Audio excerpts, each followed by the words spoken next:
कहते हैं गोपाल राय, सांसद प्रतिनिधि। सर, बजट आने वाला है उत्तर प्रदेश सरकार के, क्या कहेंगे इस पे आप? मैं निश्चित तौर पर माननीय योगी जी से मांग करूंगा कि ये बजट महिलाओं, अल्पसंख्यकों और गरीब तबके को ध्यान में रख के बनाया जाए, ताकि कोरोना काल में जो प्रताड़ित लोग हैं, जिनके काम धंधे बंद हो गए हैं, खास तौर से आज भी वो परेशानी महसूस कर रहे हैं, इन लोगों को ध्यान में रख के ही बजट बनाया जाए।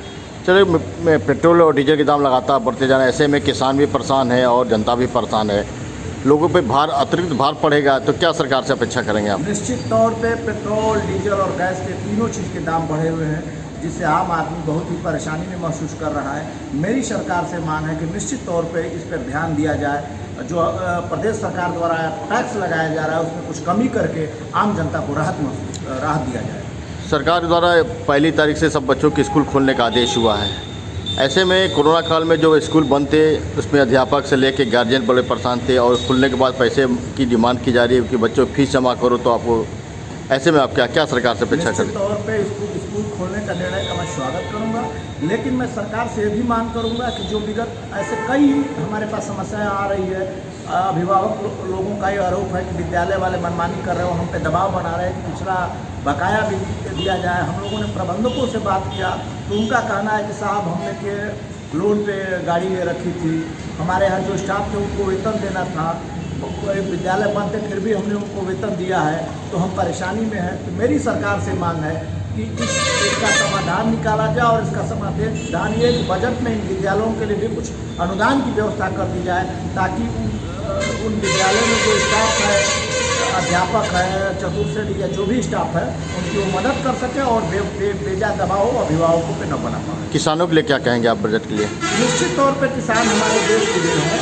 आपने देखा होगा कोरोना काल में जब सारी व्यवस्थाएं ध्वस्त हो गई थी, उस वक्त भी कृषि से ही इस देश की अर्थव्यवस्था में बचाव हुआ। तो निश्चित तौर पर मैं सरकार से मांग करूंगा कि किसानों के हित में किया जाए। जैसे आप देखिए, गन्ना का मूल्य 2-3 साल से नहीं बढ़ा है, तो मेरी ये काम है कि निश्चित तौर पर मूल्य बढ़ाया जाए और किसानों की जो भी अनाज है उसका उचित मूल्य तय किया जाए।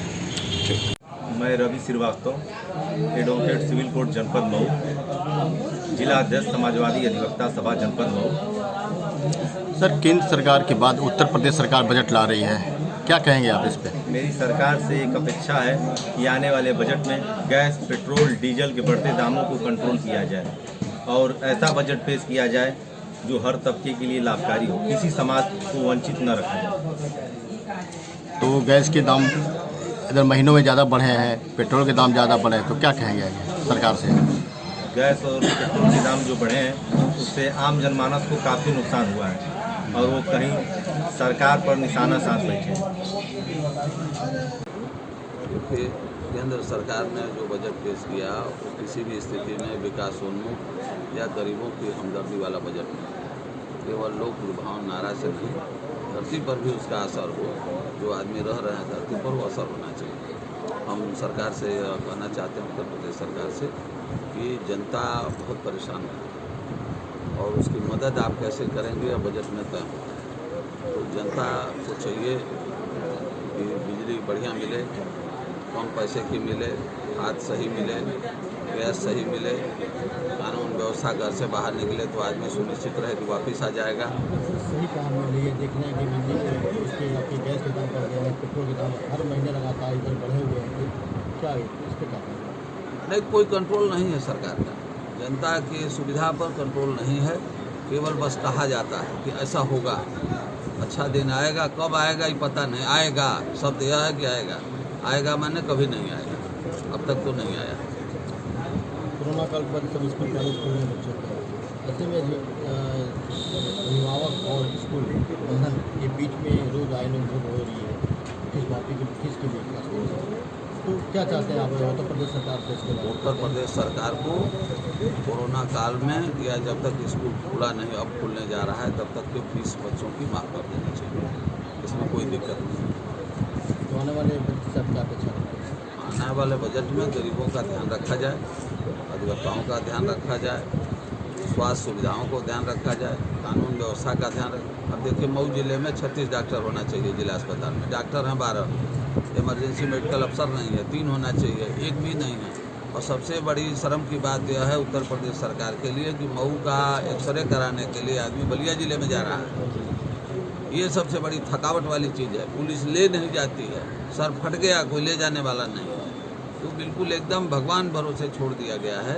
हम मांग करते हैं अपने आदरणीय मुख्यमंत्री जी से कि बजट में लोगों का ध्यान रखा जाए और जो जन सुविधाएँ नहीं हैं मानव जीवन के लिए आवश्यक, उनका व्यवस्था कराई जाए। अगर व्यवस्था नहीं हुई तो बजट से कोई मतलब नहीं है, केवल पेश होगा, खत्म हो जाएगा। ऐसा है कि ये बजट जो है पास हो रहा है वो अच्छे है, बाकी महिलाओं के लिए तो दिक्कत है। महिलाओं के लिए दिक्कत है, जो गैस बढ़ रहा है, डीजल बढ़ रहा है, पेट्रोल बढ़ रहा है, इसके लिए सारे लोगों के लिए हानिकारक।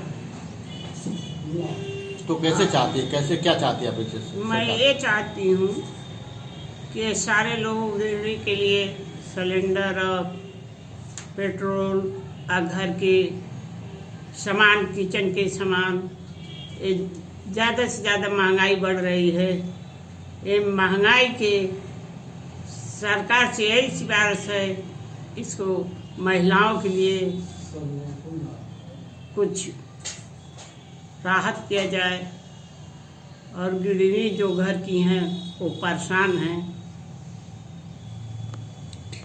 महिलाओं के लिए तो हर चीज़ जो महंगाई होती है तो महरम औरतों के लिए प्रॉब्लम तो है, प्रॉब्लम होता जा रहा है। और सरकार से हमारी यही अपेक्षा है कि बजट को देखकर, गृहिणियों के देखकर ये बजट पेश किया जाए। कानून के बारे में क्या कहना चाहती हैं? ये कानून के बारे में यही कहना चाहती हूँ कि महिलाओं के लिए सुख सुविधा मिले और अच्छी व्यवस्था मिले। महिलाओं के साथ ऐसी हरकत ना हो कि जो महिला घर की गृहिणी जो हैं, यही चाहती हूँ कि कानून व्यवस्था अच्छी बने कि महिलाओं की कोई परेशानी न हो।